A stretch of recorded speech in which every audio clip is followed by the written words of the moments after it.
प्रयागराज का एक बहुत ज़्यादा चर्चा का विषय रहा था। तो आज़ाद भारत का ये संभवतः पहला ही महाकुंभ था, क्योंकि 144 सालों के बाद में ये महाकुंभ आया था। तो अब बात इसकी करते हैं कि क्या था ये महाकुंभ आज़ाद भारत का पहला, क्या इसके मायने थे और बहुत सारी चीज़ें जो आप लोगों को जाननी थी, मतलब इसके अंदर अर्थव्यवस्था पे हमारा क्या इफेक्ट पड़ा, वो हम लोग इस पर्टिकुलर वीडियो में अब डिस्कस करने वाले होंगे। पहली तो बात ये एक छोटी सी बात है कि महाकुंभ जो है ना, ये 144 साल बाद कैसे आया, या हर बार महाकुंभ आता भी है क्या, तो थोड़ा इसके बारे में मैं आपको बता देता हूँ अ लिटिल बिट। वैसे तो आप लोगों को पता ही होगा। देखो क्या है कि एक प्लैनेट है आपका जिसका नाम है बृहस्पति ग्रह। देखो एक तो 6 सालों के बाद में कुंभ आता है, वो अर्ध कुंभ होता है। एक आता है कुंभ जो आता है 12 सालों के बाद में, और एक आता है पूर्ण महाकुंभ, वो आया है 144 साल बाद। बृहस्पति ग्रह जो है वो अगर सूर्य की पूरी एक परिक्रमा कंप्लीट करके आता है ना, लगभग 11 साल, कुछ 11.8 समथिंग आता है, तो आज को 12 साल मान लीजिएगा राउंड फिगर करके आप लोग। तो इसके अकॉर्डिंग लगभग 12 साल लगे। तो 12 साल में जब वो एक पूरा चक्कर कंप्लीट करता है तो एक कुंभ लगता है। ऐसे वो 12 बार चक्कर करे तो 12 गुणा 12 144 हो जाते हैं। तो 144 साल बाद में इसलिए आता है ये महाकुंभ। महाकुंभ ने दुनिया को आस्था, आर्थिक और बेहतर समन्वय दिया है। ऐसा कहीं नहीं होता है कि किसी शहर के विकास पर 7,500 करोड़ रुपए कोई खर्च करे और उसकी अर्थव्यवस्था 3.5 लाख करोड़ बढ़ जाए। ऐसा दुनिया में कहीं देखने को नहीं मिला, लेकिन महाकुंभ ने ये अब करके दिखाया है। मतलब अर्थव्यवस्था के पर्सपेक्टिव देखा जाए तो ये बहुत बड़ा इवेंट था। यहाँ के मुख्यमंत्री सीएम योगी आदित्यनाथ जी ने बयान दिया है कि इसका समापन हुआ है 27 फरवरी को। आर्थिक विशेषज्ञ भी गिनाते हैं कि महाकुंभ में आए लगभग 66 करोड़ श्रद्धालु ने औसतन 5,000 रुपये जो है ना खर्च किए हैं। तो तकरीबन 3.30 लाख करोड़ रुपए ये पैसा हो जाता है।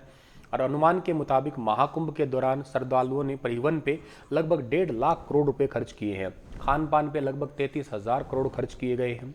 पूरा इसको जानते हैं। ये बहुत बड़ा एक जन सैलाब था। कहाँ पे लगा था सर? ये लगा है प्रयागराज के अंदर। प्रयागराज जिसको आप पहले ही जाना करते थे, इलाहाबाद के नाम से जानते थे, और 2019 में इसका नाम फाइनली बदल गया। हालांकि घोषणा 18 में ही हो गई थी। गंगा एक नदी है, गंगा के साथ साथ यमुना है और के साथ साथ सरस्वती है। सरस्वती हालांकि अदृश्य नदी कहलाती है, लेकिन इन 3 नदियों के संगम के ऊपर ये है। और गंगा यमुना सरस्वती का संगम, जिसको तीर्थों का राज कहते हैं, तीर्थराज कहते हैं। तो तीर्थराज पे ये लगा। इस बार का 2025 का कुंभ कई मायनों में इंपॉर्टेंट रहा। आज की क्लास में मैं आपको पर्टिकुलरली इकोनॉमिकली जो क्या इफेक्ट पड़ा वही शेयर करने वाला हूँ। तो होटल इंडस्ट्री ने लगभग 40,000 करोड़, 40,000 करोड़ का कारोबार किया है। प्रयागराज में 200 से ज़्यादा होटल है, 204 गेस्ट हाउस है, 90 से ज़्यादा धर्मशालाएं हैं। 50,000 से ज़्यादा लोगों ने अपने घरों को होम स्टे में बदल दिया था। इसमें जो है ना बिजनेस को लेके बेसिकली जो confederation of all India traders के प्रदेश अध्यक्ष महेंद्र गोयल से इससे रिलेटेड बात हुई, तो उन्होंने इसके बारे में कंप्लीट बताया कि महाकुंभ खत्म होने तक होटल इंडस्ट्री का कारोबार 40,000 करोड़ रुपए का रहा। होटल वालों ने इस महाकुंभ में 2 साल की पूरी कमाई यूं समझो कर ली है। ये जो यूपी के प्रदेश अध्यक्ष रहे हैं federation of all India traders के, एक्चुअली 300 करोड़ रुपए के टोल प्लाजा। अब जाहिर सी बात है उसके पास में जब महाकुंभ के पास कोई जा रहे होंगे तो बीच में टोल प्लाजा भी आते होंगे। तो प्रयागराज पहुंचने के टोटल 7 रास्ते हैं। उसमें रास्ते में टोल प्लाजा जो भी आते हैं, जो निजी गाड़ियों से महाकुंभ आए हैं, सभी सभी टोल पे पेमेंट करके आए। और के साथ साथ जो है ना प्रयागराज मिर्जापुर मार्ग पर विंध्याचल में जो टोल प्लाजा है, वहाँ से कुंभ मेले में तकरीबन 70 लाख गाड़ियाँ गुजरी। 50 करोड़ रुपए का जो बेसिकली टोल कलेक्शन हुआ वहाँ पे। और इसके अलावा जैसे प्रयागराज रीवा है, प्रयागराज चित्रकूट हुआ है, प्रयागराज कानपुर, प्रयागराज लखनऊ, इन पे भी टोल प्लाजा है। लखनऊ प्रयागराज मार्ग पे तो 3 टोल प्लाजा है। एक कार वाले को लगभग 350 रुपये देने पड़े, तो इससे लगभग 300 करोड़ रुपए का टोल कलेक्शन हुआ है वहाँ पे। तो होटल में लगभग 40,000 करोड़, टोल टैक्स पे लगभग 300 करोड़, खाने पीने पे लगभग 33,000 करोड़, और परिवहन जिसमें रोड है, हवाई है, नाव है या लोकल कैसे भी करके 1.5 लाख करोड़ का। इसके अलावा पूजन सामग्री पे लगभग 20,000 करोड़, दान में लगभग 660 करोड़, और बाकी और भी है जिसमें इंक्लूडिंग कुछ सामान और खरीदारी करके 66,000 करोड़ का लगभग 3 लाख करोड़ की ऐसे अर्थव्यवस्था बनी है ये। मेले में 3 लाख लोगों को सीधा फ़ायदा हुआ है इसमें। इसकी शुरुआत हुई थी 13 फरवरी को हुई थी और इसके पहले ही बड़ी संख्या में श्रद्धालु प्रयागराज पहुंचने लग चुके थे। कुंभ का पहला हफ्ता उम्मीद के मुताबिक ही बीता था। दूसरा हफ्ता यानी कि 21 जनवरी से ज़्यादा लोग आने लगे थे। 21 से 29 जनवरी तक तो प्रशासन के लिए भीड़ को कंट्रोल करना ही मुश्किल हो गया था। उसमें आप लोगों ने मौनी अमावस्या का समय देखा था, तो वहाँ पे कुछ लोगों की भगदड़ के कारण जान भी चली गई थी। वैसे कुछ लोग लापता भी हुए थे। कुछ इस प्रकार का मंजर बन गया था उस समय। खाने पीने की दुकानों से लेके ट्रैवल्स, नाव, होटल, इंडस्ट्री, इन सब में बहुत तेज़ी से उछाल आया था। 3 लाख लोग जुड़े थे इन सब में, और 3 लाख लोग तो जुड़े ही थे के साथ साथ मुनाफा जो है ना उम्मीद से ज़्यादा हुआ। 29 जनवरी को जो मौनी अमावस्या थी उसमें भगदड़ के बाद में भीड़ थोड़ी कम तो हुई थी लोगों के बीच में। ये हुआ, मैसेज गया कि वहाँ पे जाने जा सकती है, तो हो सकता एक बार के लिए कम हुए, लेकिन फिर उसके बाद में फिर से भीड़ आई और वो रिकॉर्ड भी तोड़े। रोज़गार की बात करें तो जैसे चाय, समोसा, पूड़ी, सब्जी, लड्डू की दुकान, इन पे काम करने लगभग 1 लाख लोग काम कर रहे थे। और छोटी दुकानों पे 2 से 3 लोग, बड़ी दुकानों पे 10 से 50 लोग तक काम कर रहे थे। शहर की दुकान भी इसमें शामिल हुई। घाट के पास पान की दुकान लगाने वालों की संख्या लगभग 20,000 हो गई। दूध, फल, प्रसाद, माला, बाकी ये सब कुछ बेचने वाले बहुत सारे लोग थे। होटल, टेंट, सिटी इंडस्ट्री वगैरह इससे जुड़े हुए 50,000 लोग थे यहाँ पे। गेस्ट हाउस वगैरह लोगों ने अपने घरों को ही गेस्ट हाउस बना लिया था। ट्रांसपोर्ट से जुड़े हुए लगभग लोग 50,000 थे, जिसमें taxi, travels, e rickshaw, bike, ठेला वगैरह ये सब शामिल थे। नाव चलाने वाले लगभग 2,000 लोग थे। कुंभ मेले में जो भिखारी थे वो लगभग 50,000 थे, और बाकी भी और 10,000 छोटे मोटे और रोजगार से जुड़े हुए थे। जैसे यूँ समझिए कि इनकी कमाई कैसी हुई होगी। महाकुंभ के सेक्टर 2 में महाराजा कचौड़ी एंड प्रसाद भोग नाम से एक आउटलेट है। इसका टेंडर 92 लाख रुपए का हुआ था। ये पूरे साल का टेंडर है। मेले में हर दिन लगभग 8 से 9 हज़ार प्लेट जो है ना कचौड़ी बिकी।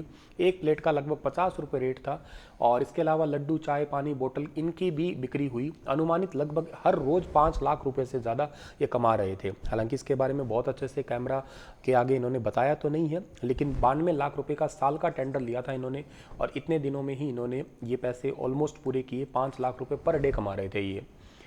महाकुंभ की सबसे प्राइम लोकेशन पे लेटे हुए हनुमान जी के मंदिर के आसपास की है। यहाँ बजरंग भोग नाम से एक लड्डू की दुकान है।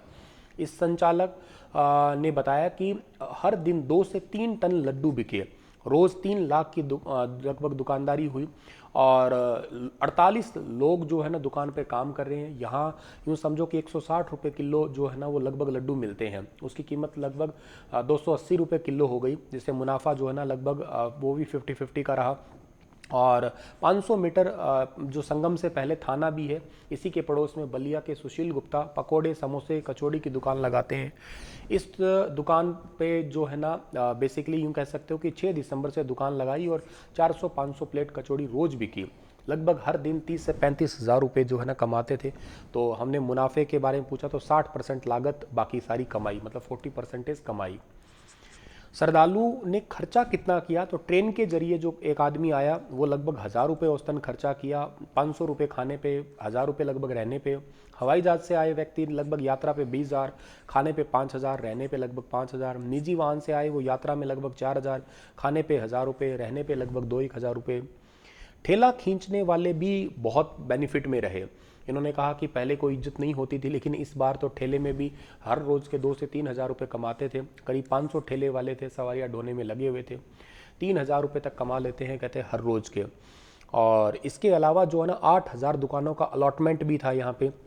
10,000 से 50 लाख रुपए तक जो है ना इन दुकानों की अलॉटमेंट का है, वो भी बेनिफिट रहा। इसके अलावा यहाँ पे बहुत सारी दुकानों की जगह है, वहाँ पे भी उनको मुनाफा हुआ।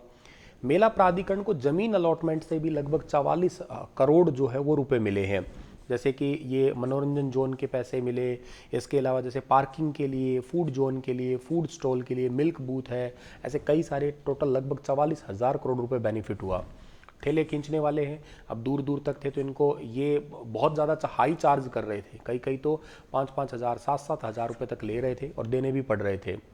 डिमांड बढ़ी तो लोगों को मुंह मांगी कीमत भी मिली। जो रुपए जहाँ पे 1 लीटर पानी की बोतल 20 रुपये मिलनी चाहिए वह 30 रुपये की होगी। स्किंजी, कुल्फ़ी, ये सब इनके रेट 2 गुने, 3 गुने, 4 गुने हो जाते हैं इस टाइम पे फिर। और इसके अलावा खाने की प्लेट है, चाय की कीमत 50 रुपये तक गई, खाने की प्लेट 300 रुपये तक गई। खाना बल्कि मिल भी नहीं रहा था ये। और प्राइवेट बसेस का किराया है वो भी बहुत ज़्यादा महंगा हुआ, 1000, 2000, 1500 ऐसा किराया चल रहा था। नाव की सवारी तो लोगों को लाइन में लग के करनी पड़ रही थी। 7,500 करोड़ रुपए खर्च करके 4 लाख करोड़ कमाना बड़ी बात है ये। और लगभग मतलब 3 लाख करोड़ से ऊपर का लगभग ये रही है, अर्थशास्त्रियों ने ये कहा है। एक इलाहाबाद यूनिवर्सिटी के प्रोफेसर, ठीक है ना, जिनका नाम है डॉक्टर प्रशांत घोष, इनसे मुलाकात की तो उन्होंने कहा कि इतनी लंबी अवधि का कोई भी सांस्कृतिक, राजनीतिक या कोई और प्रकार का आयोजन दुनिया में रहा नहीं। 45 दिनों तक का ये महाकुंभ 4000 हेक्टेयर में फैला। जितनी भीड़ यहाँ आई उतनी आज तक कहीं इकट्ठी नहीं हुई। 66 करोड़ लोग, 3 बड़े देश अमेरिका, रूस, इंग्लैंड की आबादी भी इतनी नहीं है जितना यहाँ पे, मतलब अमेरिका का तो डबल लोग यहाँ पे आ ही गए। इसके अलावा महाकुंभ में यूपी और देश की विश्व स्तर पर ब्रांड के रूप में स्थापित किया गया। महाकुंभ आध्यात्मिक और सांस्कृतिक विरासत ही नहीं बल्कि हमारी अर्थव्यवस्था को मजबूत करने का एक बहुत महत्वपूर्ण रूप में कदम था। इलाहाबाद यूनिवर्सिटी के प्रोफेसर डॉक्टर प्रशांत घोष ने इसके बारे में कहा। जीडीपी में बड़ा हिस्सा आया था इसका आपका।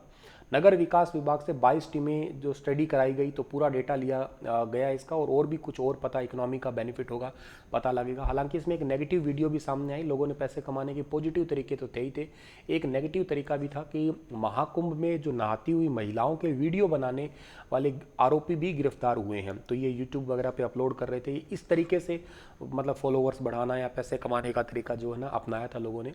ये एक नेगेटिव पॉइंट भी था। हालांकि इनको पकड़ा गया गुजरात पुलिस के द्वारा।